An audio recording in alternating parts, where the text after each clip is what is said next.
14 രാത്രി 12:15 യൂണിവേഴ്സിറ്റി കോളേജിലെ SFI ഭാരവാഹികളടക്കം ഹോസ്റ്റലിലെത്തി മർദ്ദിച്ചത്. ലക്ഷദ്വീപ് സ്വദേശി മുഹമ്മദ് ഫയാസിനാണ് മർദ്ദനമേറ്റത്. SFI യൂണിറ്റ് കമ്മിറ്റിക്കെതിരെ നിന്നതിനും ഭിന്നശേഷിക്കാരനായ വിദ്യാർത്ഥിയെ പിന്തുണച്ചതിനുമാണ് മർദ്ദനം. ഫയാസിന്റെ പരാതിയുടെ അടിസ്ഥാനത്തിൽ മ്യൂസിയം പോലീസ് കേസെടുത്തു.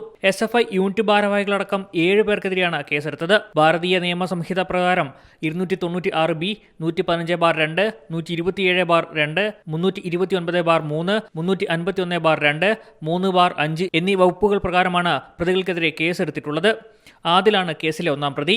ആകാശ്, അഭിജിത്ത്, കൃപേഷ്, അമീഷ്, കണ്ടാലറിയാവുന്ന 2 പേർ എന്നിവരാണ് കേസിലെ മറ്റു പ്രതികൾ. ഫയാസിനെ മുഖത്തും ചെവിയിലും അടിക്കുകയും നിലത്ത് വീണപ്പോൾ പുറത്തും നെഞ്ചിലും ചവിട്ടിയെന്നും പരാതിയിൽ പറയുന്നു. കൂടാതെ കൊല്ലുമെന്ന് ഭീഷണിപ്പെടുത്തുകയും ജാതി അധിക്ഷേപം നടത്തിയെന്നും പരാതിയിൽ പറയുന്നുണ്ട്. SFIക്കാർ കഴിഞ്ഞ ദിവസം മർദ്ദിച്ച ഭിന്നശേഷിക്കാരനായ വിദ്യാർത്ഥിയെ പിന്തുണച്ചതിനാണ് ഫയാസിന് മർദ്ദനമേൽക്കേണ്ടി വന്നത്. C Malayalam news, Thiruvananthapuram. പുതിയ വാർത്തകളും വിശേഷങ്ങളും ഇനി വിരൽ തുമ്പിൽ. എല്ലാ ഡിജിറ്റൽ പ്ലാറ്റ്ഫോമുകളിലും ഇപ്പോൾ സി മലയാളം ന്യൂസ് ലഭ്യം.